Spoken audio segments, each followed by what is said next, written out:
Hi friends, எல்லோரும் எப்பயும் ஹாப்பியாக இருங்க. இன்றைக்கி நம்ம ஒரு டிஃபன் ரெசிபி பார்க்க போகிறோம். எல்லா சிறுதானியமும் வச்சு ஒரு பணியாரம் செய்யலாம்.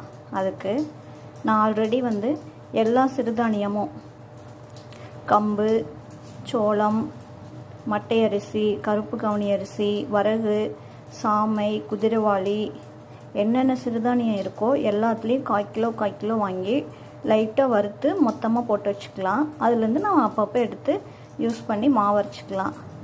இப்போ நான் அப்படி போட்டு வச்சுருக்கிறதுலேருந்து ஒரு 2 டம்ளர், இந்த டம்ளரில் 2 டம்ளர் எடுத்துக்கிறேன். இந்த மாதிரி 2 டம்ளர் எடுத்துட்டு 2 டம்ளருக்கு 1 டம்ளர் இட்லி அரிசி எடுத்துக்கலாம்.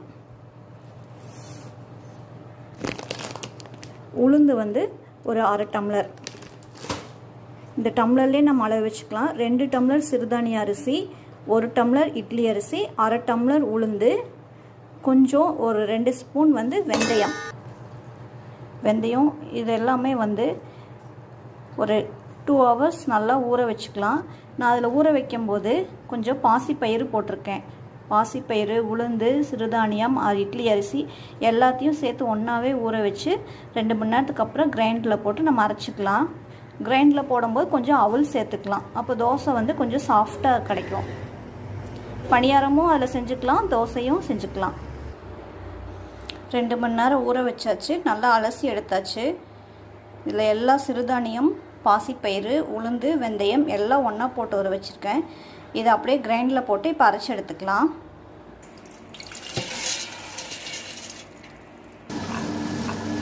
கிரைண்டரில் போட்டாச்சு. இப்போ நம்ம வெள்ளை அவல் தண்ணியில் அலசிட்டு போட்டு அரைச்சிக்கலாம்.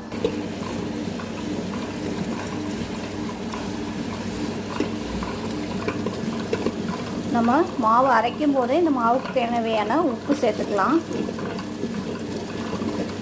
தண்ணி கொஞ்சம் சேர்த்துக்கலாம். வெள்ளை அவலும் போட்டுக்கலாம், சிவப்பு அவல் போட்டுக்கலாம். நம்ம எது இருக்கோ அது போட்டுக்கலாம்.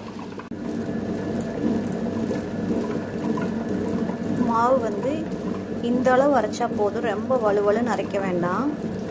கொஞ்சம் நரநரன்னு இந்த அளவு கையில் தேய்ச்சி பார்த்தா லைட்டாக நல்லா இருக்கும். இந்த அளவு அரைச்சா போதும்.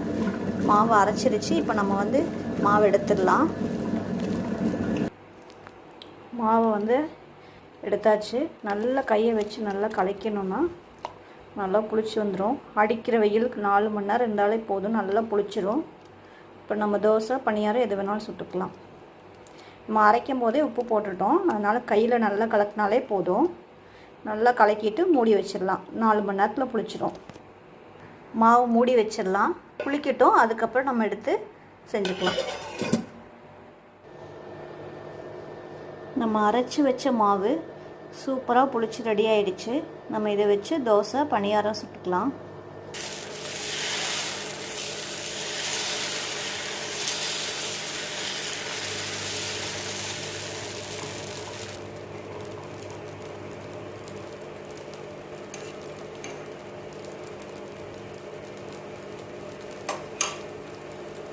நல்லா நெய் ஊற்றி மொறுன்னு சுட்டுக்கலாம்.